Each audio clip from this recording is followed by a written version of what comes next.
ओ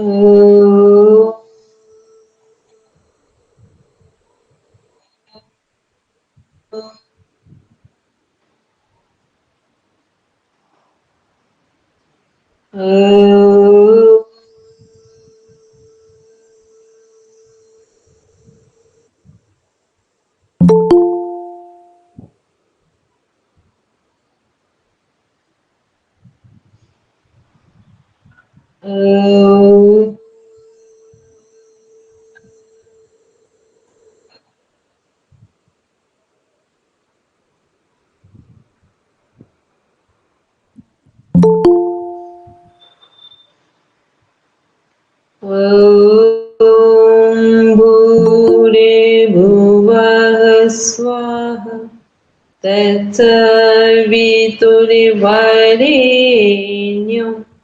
भर्गो देवस्य धीमहि धियो यो नः प्रचोदयात्। सभी आंखें बंद रखेंगे, मन ही मन संकल्प को दोहराएंगे।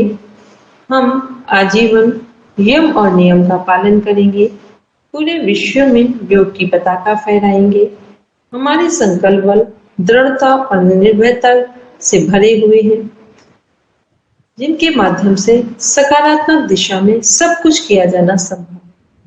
इन्हीं भावों के साथ दोनों हथेलियों को आपस में रब करते हुए धीरे से अपनी आंखों पर रखेंगे।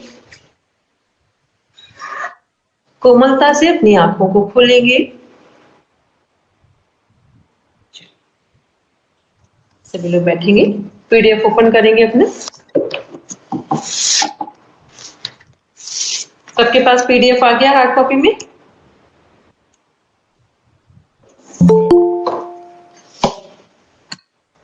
ओपन करेंगे सब अपना पीडीएफ, पेज नंबर बोलेंगे।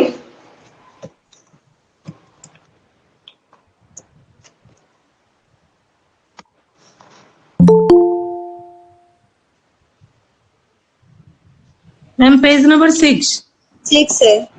चलिए सब ओपन करेंगे और पढ़ना स्टार्ट करेंगे न्यू पैराग्राफ से, जहां तक पढ़ा था उसके आगे।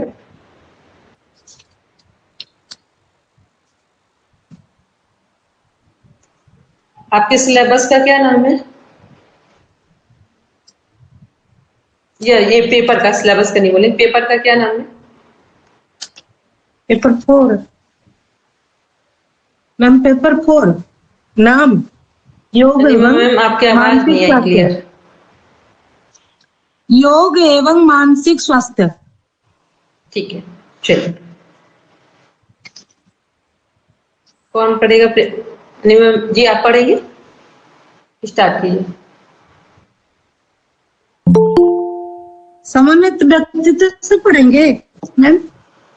मेरी आवाज सबको क्लियर आ रही है? आप सभी को क्लियर है? तक तो वो तो ऊपर का मैम आपको आवाज क्लियर आ रही है? नहीं आ रही ना? ठीक है, हमें भी ऐसा लगा, हमने सोचा शायद हमें नहीं आ रही है। अनिमा जी आपकी आवाज क्लियर नहीं आ रही है, ये तो लग रहा है आप बोल रहे हैं पर बहुत स्लो वॉइस है आपकी। चलिए फिर सुमन जी आप पढ़ेंगे।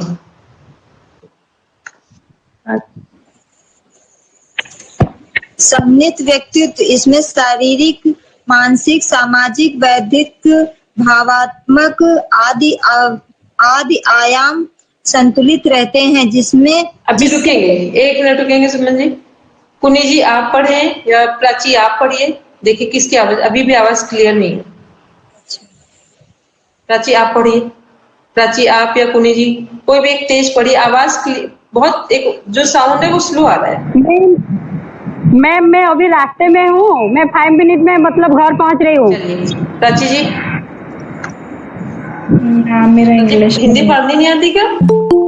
आती है बट मेरे पास हिंदी अभी है नहीं फिजिकली। अच्छा चलिए, कौन पढ़ना चाहेगा? जिसकी आवाज तेज है, आवाज धीरे आ रही है, क्यों आ रही है ये कि अभी तो हमने क्लास ली है, प्रॉपर चल रही थी आवाज। एक बार क्या हमें लगता,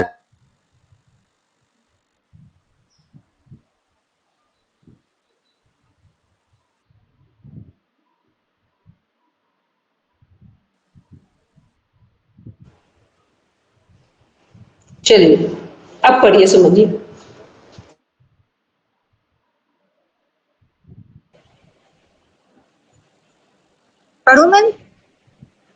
अब सही है। अब सही है नहीं? सामान्यत व्यक्तित्व, इसमें शारीरिक, मानसिक, सामाजिक, बौद्धिक, भावात्मक आदि आयाम संतुलित रहते हैं, जिससे व्यक्ति अंदरूनी तनाव से मुक्त रहता है, क्योंकि सभी बुद्धित्व, संवेग, क्रिया आदि आयाम पूरी शक्ति से कार्य करते हैं, जिससे अंदरूनी संघर्ष में शक्ति नष्ट नहीं होती तथा व्यक्ति मानसिक आरोग्यता को प्राप्त करता है। जहोदा 1958 ने मानसिक रूप से स्वस्थ व्यक्ति के विषय में कई परिभाषाएं दी हैं और मानसिक स्वास्थ्य के निम्नलिखित सिद्धांत प्रतिपादित किए हैं। नंबर 1, स्वयं के प्रति व्यक्ति का रुझान। नंबर 2, वृद्धि, विकास और आत्मनिरीक्षण। नंबर 3, युग्मन। नंबर 4, स्वायत्तता। नंबर 5, वास्तविकता का ज्ञान। नंबर 6, वातावरणीय आधिपत्य। WHO के अनुसार आदर्श जीवन शैली हर समाज और हर व्यक्ति की जीवन शैली उस व्यक्ति में पाई जाने वाली आस्थाओं या उन समाज में प्रचलित विचारधाराओं से प्रभावित होती है। भौतिक विचारधाराएं तथा आनंददायक व लाभदायक चीजें एक विशेष जीवन शैली को जन्म देती है और इस प्रकार ईश्वरीय विचारधाराएं परिपूर्णता और कल्याण तक पहुंचने की शैली भी एक विशेष जीवन शैली को अस्तित्व प्रदान करती है। मनुष्य की वास्तविकता क्या है और जीवन का अर्थ क्या है, इस संबंध में किए जाने वाले व्यापक अध्ययन व शोधों के बावजूद मनुष्यों के बारे में शोध करने वाले शोधकर्ताओं का यह मानना है कि मनुष्य को पहचानने के साधन मनुष्य और उसके महत्वपूर्ण विभिन्न आयामों के बारे में सही और परिपूर्ण उत्तर देने में अक्षम हैं। वास्तविक यह है कि विभिन्न संस्कृतियों व समाजों के में मनुष्य की विचारधाराएं उसके जीवन के अनेक चित्र पेश करती है कि जिसके आधार पर उसका जीवन या तो अर्थपूर्ण हो जाता है या अर्थहीन। उदाहरण स्वरूप, यदि मनुष्य का लक्ष्य उचित व तार्किक न हो कि पूरा जीवन उसी की ओर चलता रहे, या मनुष्य को एक ऐसे अस्तित्व के रूप में पेश किया गया हो जो मानसिक, ऐतिहासिक व जीवनी की दृष्टि से जोर जबरदस्ती का शिकार हो, उसको अपना भविष्य निर्धारण करने का अधिकार ना हो, तो इस स्थिति में उसका जीवन अर्थहीन, खाली और चौपट होकर रह जाता है। यदि एक ऐसे व्यक्ति के रूप में पेश किया जाए जो तार्किक लक्ष्यों से संपन्न हो और उसे हर प्रकार का अधिकार प्राप्त हो और वह अपने अधिकारों का प्रयोग करते हुए उच्च लक्ष्यों तक पहुंच सकता हो, तो उसका जीवन अर्थपूर्ण होगा। इस अंतर का लाभ एक विशेष जीवन शैली के रूप में निकलेगा। ईश्वरीय धर्मों की दृष्टि में मनुष्य का जीवन केवल एक भौतिक जीवन तक ही सीमित नहीं है और मनुष्य यह कि अपने जीवन से भरपूर लाभ उठाए, उसे जीवन में खालीपन से दूर रहना चाहिए और यह चीज जीवन के बारे में पाए जाने वाले मुख्य प्रश्नों के उत्तर, अर्थात हम कहाँ से आए, हम कहाँ हैं और हमें कहाँ जाना है के अतिरिक्त किसी और वस्तु से प्राप्त नहीं हो सकता। धर्म इन निर्णायक प्रश्नों के स्पष्ट व पारदर्शी उत्तर देते हैं और जीवन में पाए जाने वाले भ्रांतियों और अंधकार को दूर करता है। उपलब्धता मनुष्य की बुद्धि भी किसी सीमा अलबत्ता सुमन जी, अलबत्ता, हाँ वो मतलब होता नहीं जैसे बल्कि यथार्थ ऐसे लगाते, वो वर्ड यूज किया गया है। अलबत्ता मनुष्य की बुद्धि भी किसी सीमा तक इन प्रश्नों के उत्तर दे सकती है, किंतु बुद्धि की सीमितता का इनकार नहीं किया जा सकता है कि वह इन प्रश्नों के पूर्ण उत्तर देने में अक्षम है। इस संबंध में धार्मिक शिक्षाएं मनुष्य की स्वतंत्रता, उसके अधिकार के क्षेत्रों और उसके लक्ष्यों को स्पष्ट रूप से रेखांकित करती है और हर व्यक्ति धर्म और छत्र छाया में अपने जीवन के अर्थ को सरलता से पा सकता है।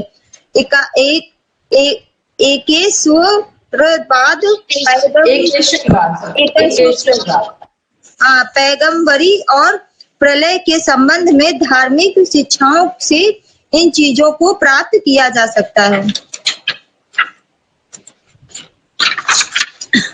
आदर्श जीवन शैली आर.पी. सिंह जीवन जीना एवं स्वस्थ रहना एवं स्वाभाविक मानविक आवश्यकता के साथ एक कला भी है, जिसे राजस्व व्यस्त स्पष्ट लक्ष्य भी कहते हैं। जीवन जीने की कला में वही पारंगत हो सकता है जिसे स्वस्थ जीवन का अर्थ एवं महत्व मालूम हो। हम प्रतिदिन जीवन जीते हैं, खाते हैं, सोते हैं, काम करते हैं। यह एक प्रकार का तरीका हो सकता है। यही जीवन जीने का स्वस्थ रहने की सार्थकता तभी होगा जब हम यही जीवन नहीं, सही जीवन सही जीवन जीने का स्वस्थ रहने की सार्थकता तभी होगी जब हम अपनी दिनचर्या या जीवन शैली को आधुनिकता के दायरे से निकालकर अनुशासित नियंत्रण ढंग से जीवन जीने का संकल्प ले। ध्यान से पढ़िए, ऊपर आपने गलत पढ़ा था, लिखा था सार्थकता। आराम से पढ़िए, हम आपका सही कर देंगे, ठीक है? कोई जल्दी नहीं, क्योंकि पढ़ते पढ़ते हमें अपनी भाषा को भी अच्छा करना है, ठीक है? पूरा अवेयरनेस के साथ पढ़ेंगे तो एग्जाम में जब क्वेश्चन आएगा उसे भी आप पूरी अवेयरनेस के साथ देखेंगे। अक्सर गलती क्या करते हैं, हमें क्वेश्चन का आंसर आता भी है लेकिन हम क्वेश्चन को ठीक ढंग से नहीं पढ़ते हैं तो क्वेश्चन का आंसर हम गलत लिख देते हैं जाकर, ठीक? तो ये सही ढंग से जब देखते हैं, पढ़ते हैं, एक एक चीज को एक्यूरेसी के साथ देखेंगे, पढ़ेंगे तो ये भी चीजें हमारी अच्छी हो जाएंगी। चलिए आगे पढ़ेंगे। अच्छा, यहाँ से दायरे से निकालकर अनुशासित नियंत्रित ढंग से जीवन जीने का संकल्प लें, क्योंकि वर्तमान समय अंडरलाइन करिए, लिख दीजिए वहां पर, क्योंकि वर्तमान समय में जीवन जीने के ढंग एवं इच्छा माने आचरण का प्रभाव देखने को मिलता है। भगवान श्री कृष्ण ने गीता में कहा है कि शास्त्र लिखा, यह शास्त्र विधि मुत्सृज्य वर्तते काम कारतः न सा सिद्धमवाप्नोति न सुखम न पराम गति तस्माद् शास्त्रम प्रमाणं ते कार्य व्यवस्थितो ज्ञात्वा शास्त्र विधि मुक्तम कर्म कर्तु मिहार हस्ति। यानी जो मनुष्य शास्त्र विधि को छोड़कर अपनी इच्छा से मनमाना आचरण करता है, वह न सिद्धि प्राप्त करता है और न ही सुख शांति तथा परम गति को प्राप्त करता है। उसी प्रकार आयुर्वेद शास्त्र कहता है धर्मार्थ काम मोक्षाणारोग्यम मूलमुत्तमम। धर्म, अर्थ, काम और मोक्ष प्राप्ति में श्रेष्ठ मूल कारण शरीर का निरोग होना ही है। ईश्वरीय नियम पालन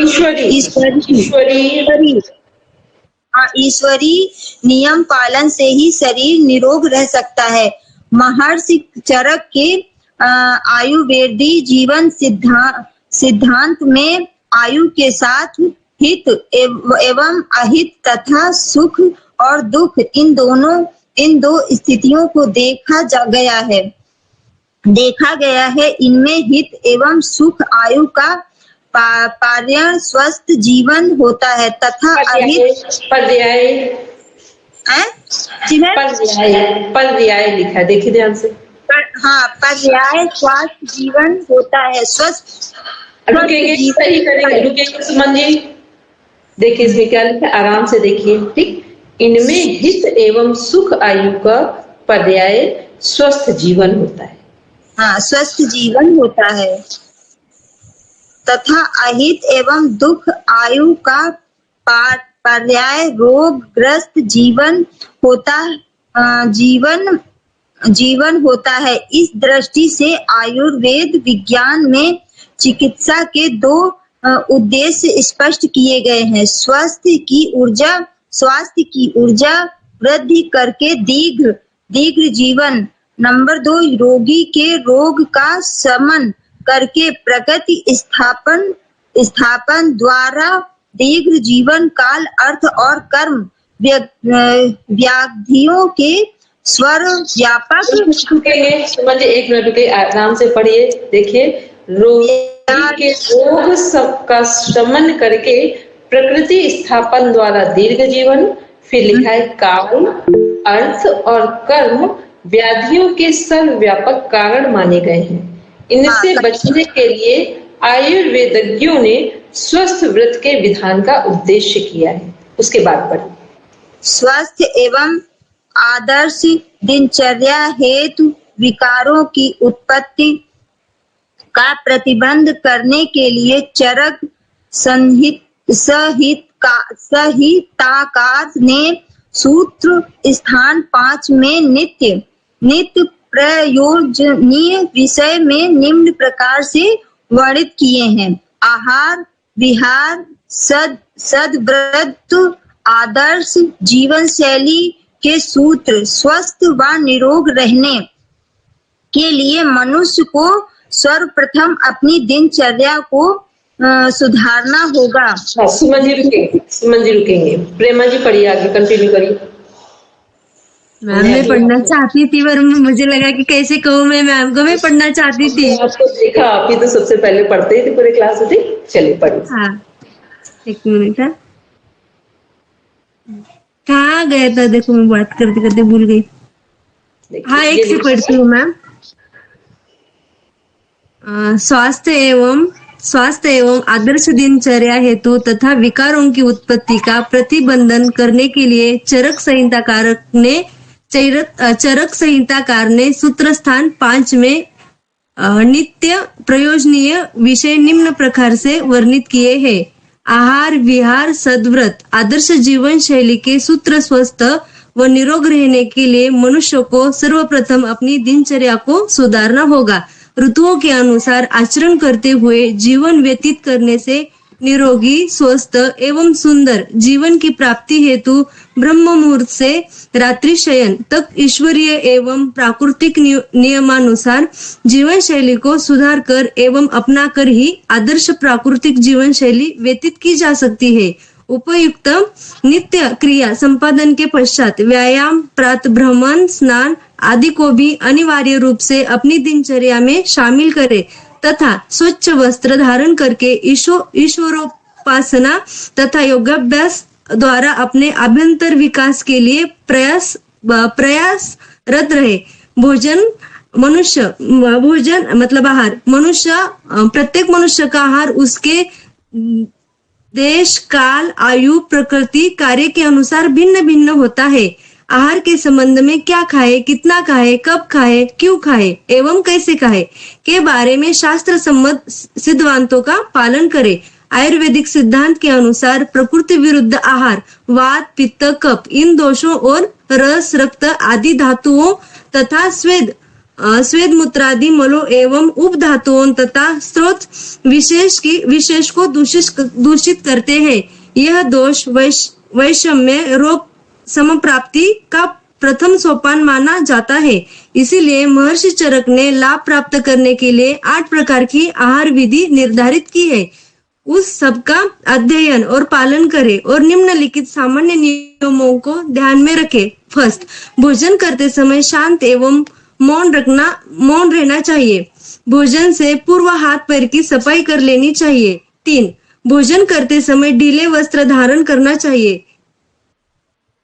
4, शीघ्रता से एवं अधिक मात्रा से भोजन नहीं करना चाहिए। 5, ज्यादा गर्म या ज्यादा ठंडा भोजन नहीं करना चाहिए। 6, प्रकृति विरुद्ध, ऋतु विरुद्ध या शरीर विरुद्ध भोजन नहीं करना चाहिए। 7, भोजन पश्चात मूत्र त्याग करना चाहिए। दिनचर्या के समान ही ऋतु तथा रात्रिचर्या भी महत्वपूर्ण है।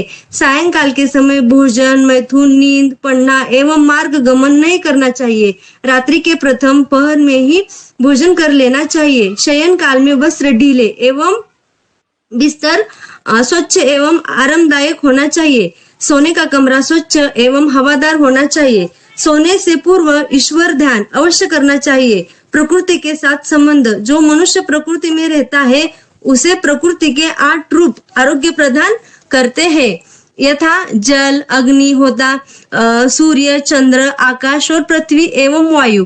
दिनचर्या के दौरान इन 8 रूपों के सहयोग से मानव जीवन का सदा स्वच्छ एवं स्वस्थ रहता है।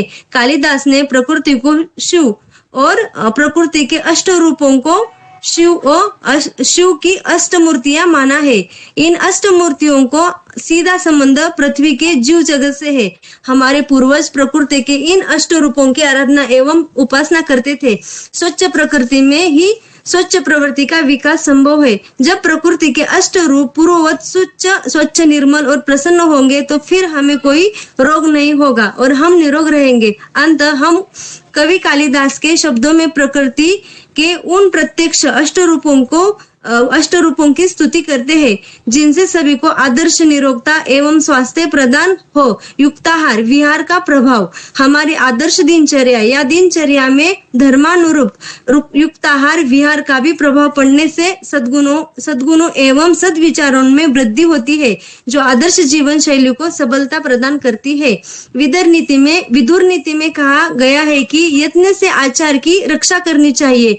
व्रत यत्नेन संरक्षेत। आदर्श जीवन शैली का वैदिक ज्ञान स्रोत हमारे आचरण, संस्कार, सत्कर्म, सद्विचार को परिष्कृत करते हैं, जिनसे हमें जीवन जीने का मतलब समझने, स्वयं को सुधार करने तथा स्वयं को अधिकाधिक धर्म, कर्म, ईश्वर एवं इंद्रिय नियंत्रण के करीब लाने का अवसर एवं ज्ञान देकर हमें आदर्श बनाते हैं। आदर्श जीवन शैली का महत्व एवं प्रभाव। आजकल सामान्यतः लोग छोटी मोटी बीमारियों से परेशान रहते हैं और उनके लिए उन्हें बार बार चिकित्सकों की शरण लेनी पड़ती है। वास्तव में खानपान, आहार विहार व रहन सहन की अनियमितता तथा असंयम के कारण ही रोग और व्याधियां का जन्म होता है तथा हमारी दिनचर्या प्रभावित होती है।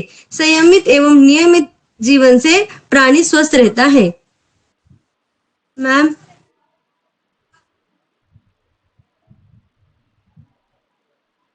लेफ्ट हो गए क्या मैम?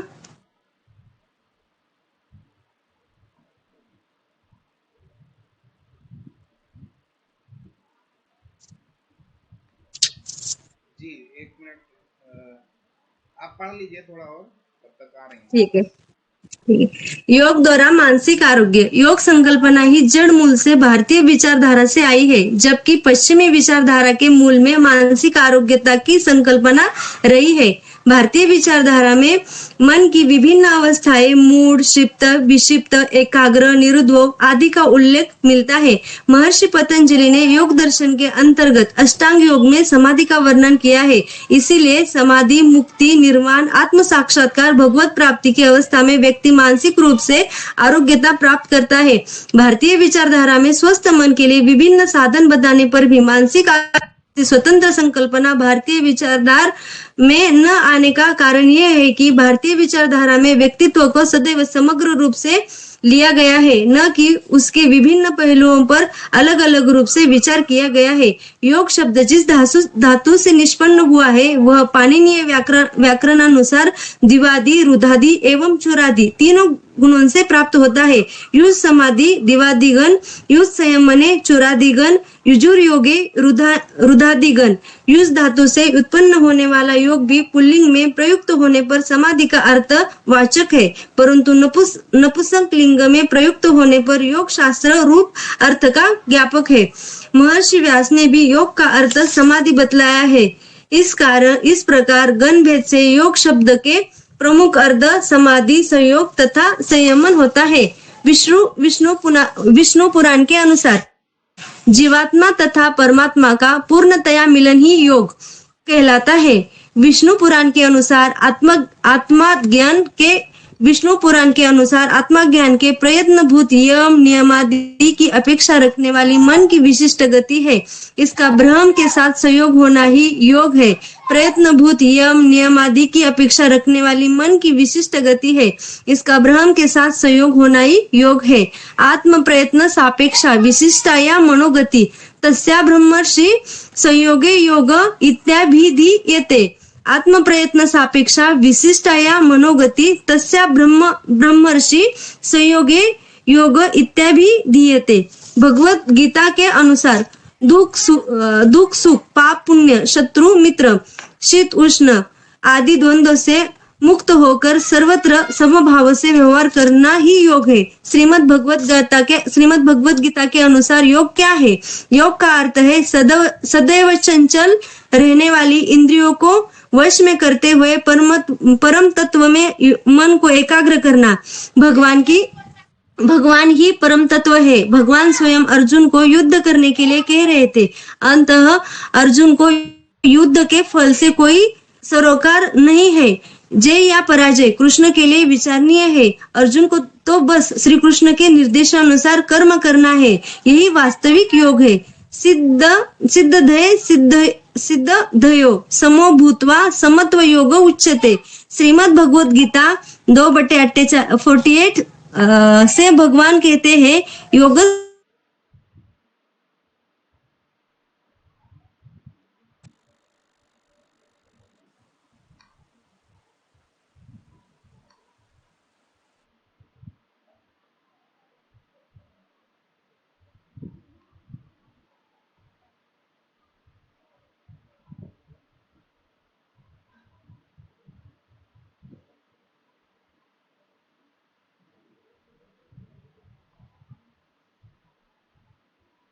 ही कर्मों में कुशलता। बुद्धि युक्ते जहातित उभे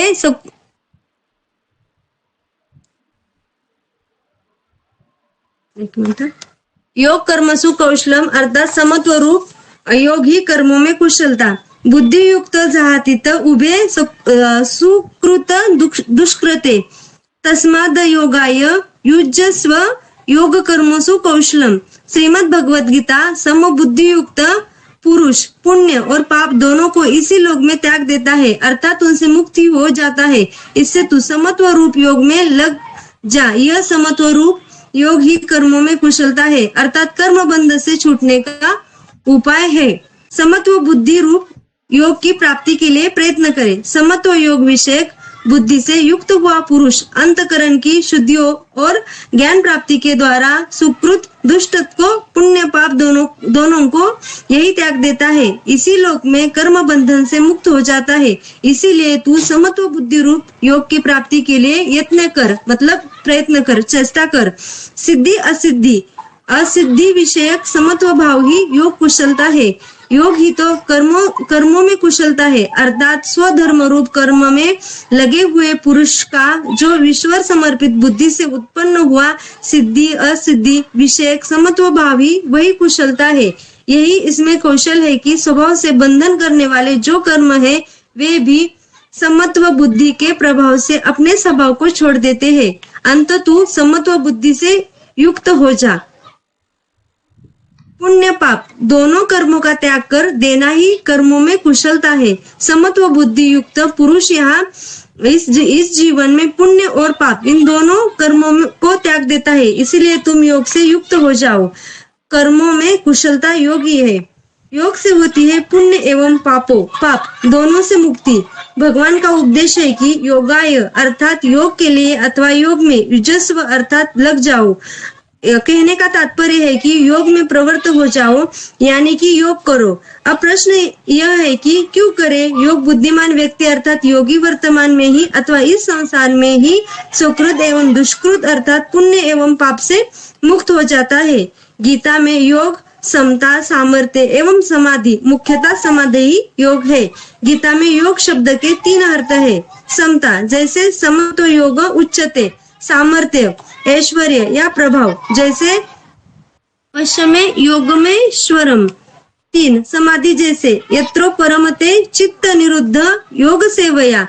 यद्यपि गीता में योग का अर्थ मुख्य रूप से समता ही है, तथापि योग शब्द के अंतर्गत तीनों ही अर्थ स्वीकार्य है। निष्कर्ष, कुशलता से कर्म करते जाए परंतु फल अपने पर आने न दे। जो कर्म मनुष्य को स्वभाव से ही बांधने वाले हैं, वे ही मुक्ति देने वाले हो जाए।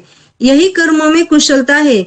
कर्म करने की ऐसी ही चतुरता को योग कहते हैं। मनुष्य कर्म करता भी जाए और उसके बंधन में भी न फंसे। काजल की कोठरी में जाकर बिना कालिक लगाए निकल आना ही बड़ी भारी चतुरता है। योग ही दुख के असंयोग का वियोग है। बिना आसक्ति रखे कर्म करना ही योग है, जिससे कारण कर्म के फल अर्थात योग से संबंध छूट जाता है और अंततः मुक्त होने पर कारण दुख भी समाप्त हो जाते हैं। इसी कारण प्रभु ने योग को दुख के संयोग का वियोग भी माना है।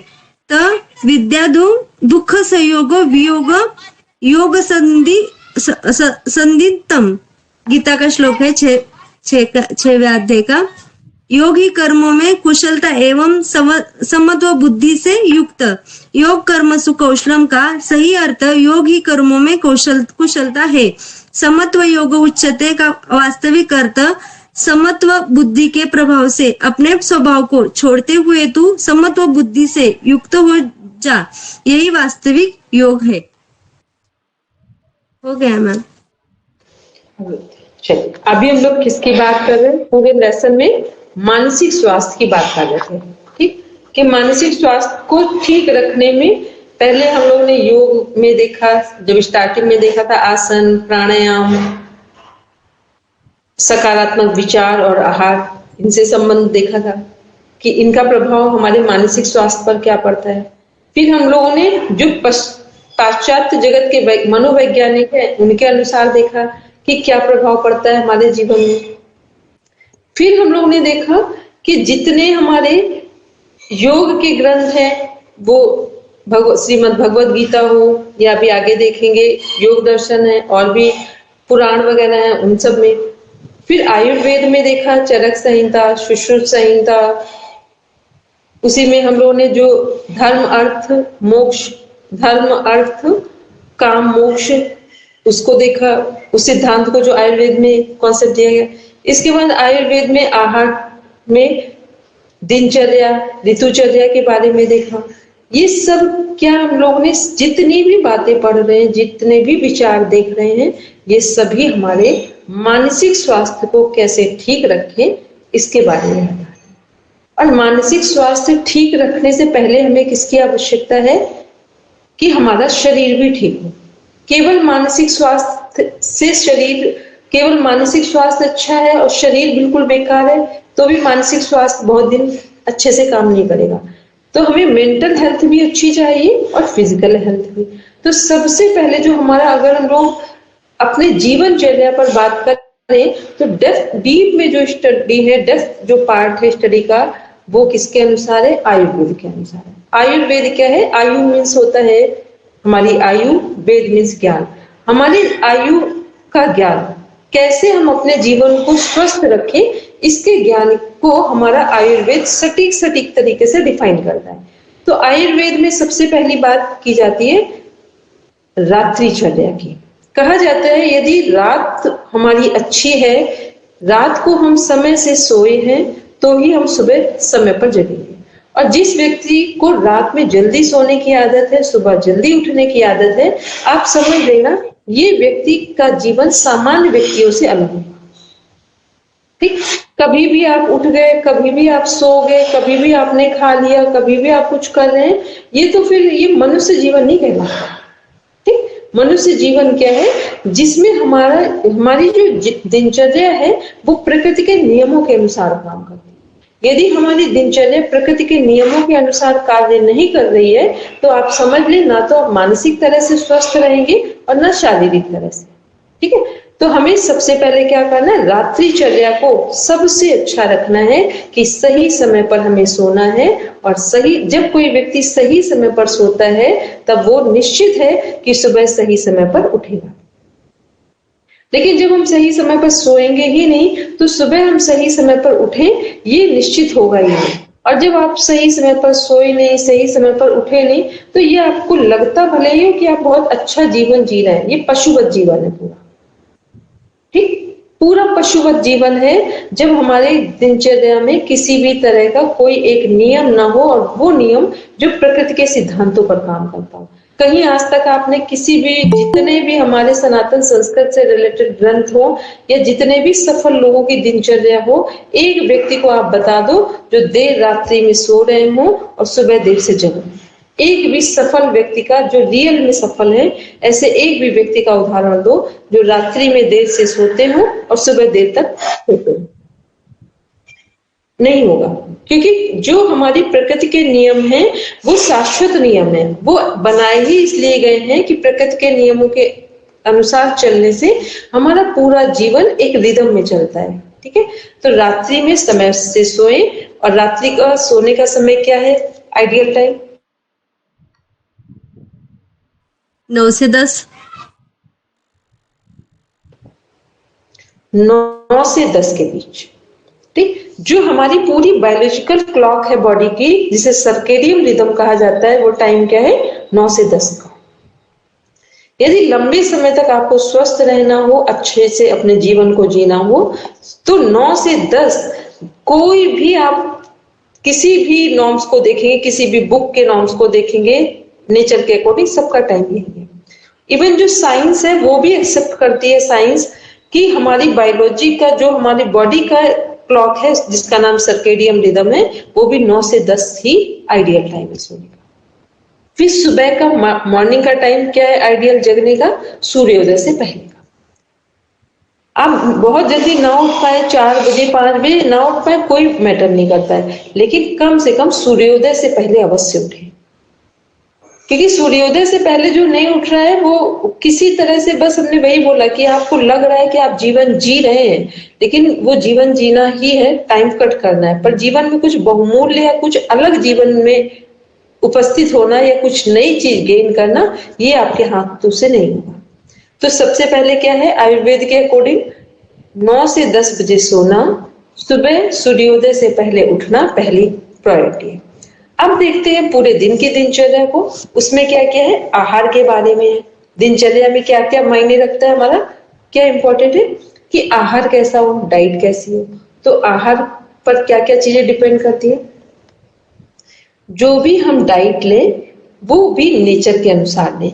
यदि ठंड का मौसम है तो डाइट वो लें जो हमारे शरीर को गर्मी दे, और यदि गर्मी का मौसम है, ठंड में आप हैवी डाइट लेंगे, पेट भर के भोजन करेंगे, गरिष्ठ भोजन करेंगे और डाइजेस्ट हो जाएगा। लेकिन यही भोजन आप गर्मियों के मौसम में करेंगे, बारिश के मौसम में करेंगे तो क्या होगा, नुकसानदायक। इसका अर्थ क्या हुआ कि मौसम के अनुसार भोजन का चुनाव करें। फिर क्या है, मौसम के बाद अपनी प्रकृति के, मान लो मौसम कोई भी हो, अब अपनी प्रकृति, अपने शरीर की प्रकृति हमें क्या देखनी है। यदि हमें कफ है, बहुत ज्यादा सर्दी खांसी जुकाम है, तो क्या करना है, ठंडी चीजें नहीं लेनी है। यदि बहुत पित्त बन रहा है तो गर्म चीजें नहीं लेनी है। बहुत हाथ पैरों में दर्द हो रहा है तो बहुत सूखी, जो ड्राई वाली चीजें हैं वो भोजन नहीं लेना है। तो इन मतलब बाहर के नेचर का, मौसम का ध्यान रखना है भोजन में। फिर अपने शरीर के अनुसार, कि शरीर में यदि कोई रोग है तो रोग के अनुसार भोजन का चुनाव करें। इसके बाद सूर्योदय और सूर्यास्त के बीच में भोजन ले। बहुत रेयर हो कभी तो सूर्यास्त के बाद 7 बजे तक ले ले, लेकिन बहुत देर रात यदि आप भोजन करने का प्रयास करते हैं या कंटिन्यूटी में लेते हैं तो थोड़े समय के बाद आपका शरीर बीमार पड़ेगा, निश्चित बीमार पड़ेगा, इसमें कोई डाउट नहीं है। और आप जब देखें आपको तब पता चलेगा, हर दिन आज आप डॉक्टर की कोई दवा खा रहे हैं, कभी कोई दवा खा रहे हैं, क्योंकि जब आप प्रकृति के नियम के अनुसार नहीं जिएंगे तो आपको ये करना ही पड़ेगा। तो ये क्या है कि प्रकृति मौसम के अनुसार, अपने शरीर के रोग के अनुसार, फिर सूर्यास्त तक या सूर्यास्त के 1 घंटे बाद तक भोजन जरूर ले लें। इसके बाद भोजन में मात्रा का भी ध्यान रखेंगे। सुबह से दोपहर का जो भोजन है वो हैवी ले, लेकिन जो शाम वाला भोजन है वो हल्का भोजन, ताकि रात में पचने में कोई दिक्कत ना हो हमारे शरीर में। तो ये सब क्या है, ये भोजन के संबंध में है, जो कि हमारे मन को प्रभावित करता है। जैसा खाएं अन्न वैसा बने मन। ठीक, फिर उसके बाद देखते हैं, अब हम लोग ये आयुर्वेद का एक कॉन्सेप्ट देखा। इसके बाद आयुर्वेद में एक और कॉन्सेप्ट देख रहे थे कि वात पित्त कफ। हमारी प्रकृति कितने प्रकार की है? 3 तरह की है। हमारे शरीर में की जो प्रकृति है 3 तरह की है, वात पित्त और कफ। इसको सब लोग नोट डाउन कर ले अपने सिलेबस में, क्योंकि ये क्वेश्चन है मोस्ट इंपॉर्टेंट आपका। वात से संबंधित कितने रोग होते हैं हमारे शरीर में या मनुष्य के शरीर में? 80 प्रकार के, 80 types of disease can be developed if you have वात प्रकृति, वात नेचर। फिर है वात के बाद है पित्त। पित्त प्रकृति के लोगों के अंदर कितने प्रकार के डिजीज डेवलप हो सकती है? 40 टाइप्स ऑफ डिजीज। इसके बाद है कफ प्रकृति के लोगों के अंदर कितने प्रकार की डिजीज या रोग होने की संभावना है? 20 टाइप्स ऑफ डिजीज। कफ प्रकृति के लोगों की 20। वात प्रकृति में 80 टाइप्स, 80 प्रकार के रोग। पित्त प्रकृति में 40 टाइप्स, 40 प्रकार के रोग। और कफ प्रकृति में कितने प्रकार के हैं? कफ में है 20 टाइप्स ऑफ डिजीज। ठीक, ये ध्यान रखेंगे। तो अब इसमें हमें क्या समझना है, जो जिस प्रकृति का है, वात प्रकृति यदि आपकी अधिक है तो हमें भोजन वो लेना है जो हमारे वात को कम करे। पित्त प्रकृति के रोग यदि हमारी प्रकृति है तो ऐसा भोजन ले जो हमारी पित्त को कम करे। तो वात प्रकृति के लोगों को कैसा भोजन लेना है? गर्म लेना है और चिकनाई युक्त भोजन लेना है। ठीक, वात प्रकृति के लोगों को कैसा लेना, जिसमें जिस भोजन में घी पड़ा हो, सही वाला, ये वाला नहीं 500 रुपए वाला, कहीं से भी ले आओ 400 रुपए 500 रुपए का, उसकी नहीं, सही घी हो जिसे देशी घी बोलते हैं। ठीक, फिर पित्त प्रकृति के लोगों को घी भी लेना है और मीठा लेना है, क्योंकि पित्त क्या है, जलन होती है पित्त में, तो पित्त में मीठा जो भोजन है वो शांत करता है पित्त को। इसके बाद लेकिन एक बात ध्यान रखें, जो चीनी है, चीनी आपको लगता है ना चीनी मीठी है, लेकिन पित्त को बढ़ाने में चीनी सबसे बड़ा रोल प्ले करती है। इसीलिए जितना आयुर्वेद है वो चीनी को सफेद जहर मानता है। आयुर्वेद में 4 जहर है, पॉइजन है, चीनी, मैदा, रिफाइंड, 4th नंबर पे है सादा नमक। व्रत वाला नमक खाने की सलाह दी जाती है, सादा नमक ये हमारे स्वास्थ्य के लिए हानिकारक है। ठीक, आयुर्वेद के 4 ये पॉइजन है, जो कि ऐसा माना जाता है कि यदि आप इन्हें लेते हैं तो ये आपके लिए हार्मफुल है। तो आप अपने भोजन में इन 4 को हटाएं। तो क्या करना है कि चीनी आपको पित्त बढ़ाती है, इसकी जगह आप गुड़ ले सकते हैं या मिश्री ले सकते हैं, और फ्रूट्स वगैरह हो गए। इसके बाद कफ प्रकृति के लोगों को देखते हैं, कफ वालों को कैसा भोजन लेना है। कफ प्रकृति के लोगों को गर्म भोजन लेना है, गर्म भोजन हो और थोड़ा सा, जिसे बोलते हैं जो काढ़े वगैरह पीते हैं हम लोग, थोड़ा सा जिसमें कसैलापन हो, वो भोजन कफ प्रकृति के लोगों के लिए सुटेबल है, ताकि हमारे शरीर में कफ ना बने। ठीक, तो इनका ध्यान रखेंगे तो हमारा जो भोजन है वो ही हम दवा बन जाएगा। ऐसे क्या है, दवा अलग लेते हैं, भोजन अलग लेते हैं, तो इस बात का सब ध्यान रखेंगे। कल फिर इसके बाद आज ही हम लोगों ने एक लाइन और देखी, कुछ श्लोक देखे। समत्वम योग उच्यते योगा कर्मसु कौशलम संयोग वियोग प्रकृति, जो हमारे श्रीमद् भगवद गीता के अनुसार है कि वो हमारी मानसिक स्थिति को कैसे कवर अप कर रहा है। तो श्रीमद् भगवद गीता के अनुसार अपने सभी कर्मों को यदि हम निष्काम भाव से करते हैं तो ये सभी कर्म हमें क्या देते हैं, सब हमारी मानसिक स्थिति को उच्च बनाते हैं। जब तक हम लोग स्वार्थ से युक्त कर्म करते हैं तब तक हमारी मानसिक स्थिति नीचे गिरती है। जब हम लोग स्वार्थ रहित सेल्फलेस वर्क करते हैं तो ये हमारी मानसिक स्थिति को ऊपर उठा देते हैं।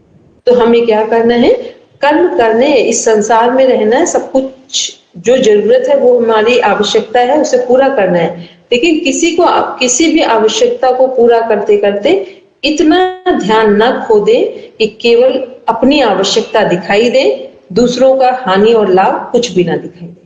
क्योंकि इस समय क्या चल रहा है कि केवल मेरा ठीक हो, दूसरों का नुकसान है कि उसे क्या तकलीफ पहुंचेगी इससे कोई मैटर नहीं है।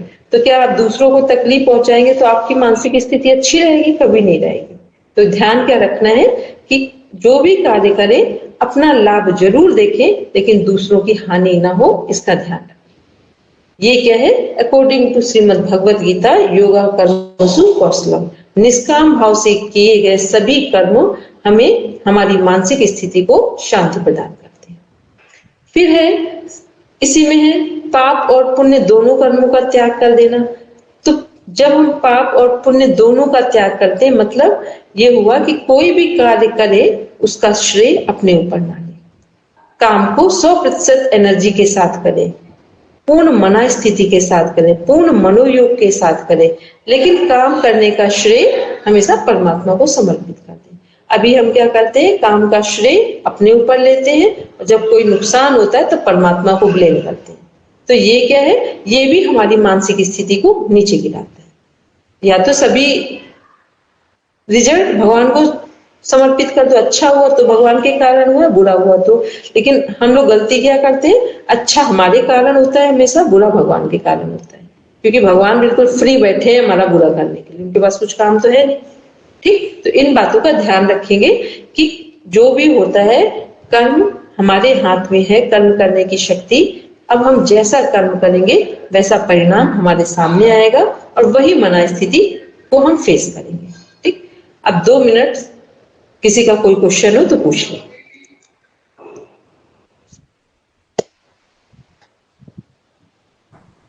मैम बोलेंगे? मैम यहाँ पर लिखा है जथा जल अग्नि होता सूर्य चंद्र आकाश और पृथ्वी एवं वायु।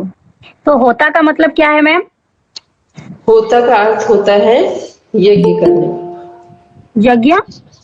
यज्ञ करने वाले। हवन करते हैं तो जो लोग यज्ञ करते हैं या करवाते हैं वो होता होते हैं। ठीक, चलिए,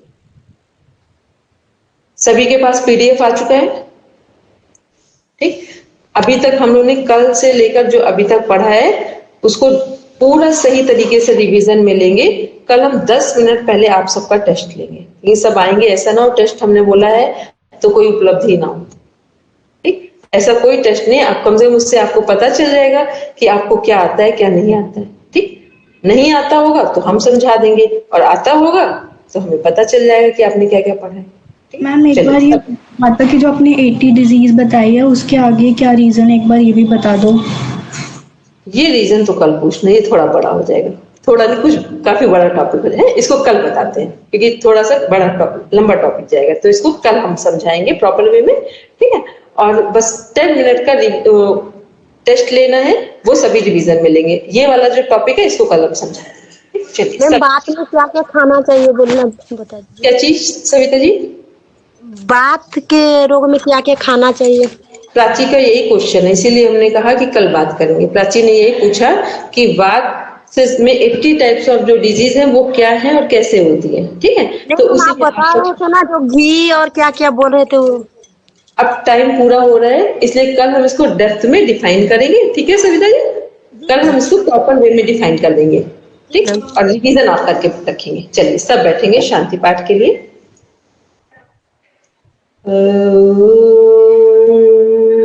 शांति शांति शांति, सर्वारिष्टसु शान्तिर्भवतु।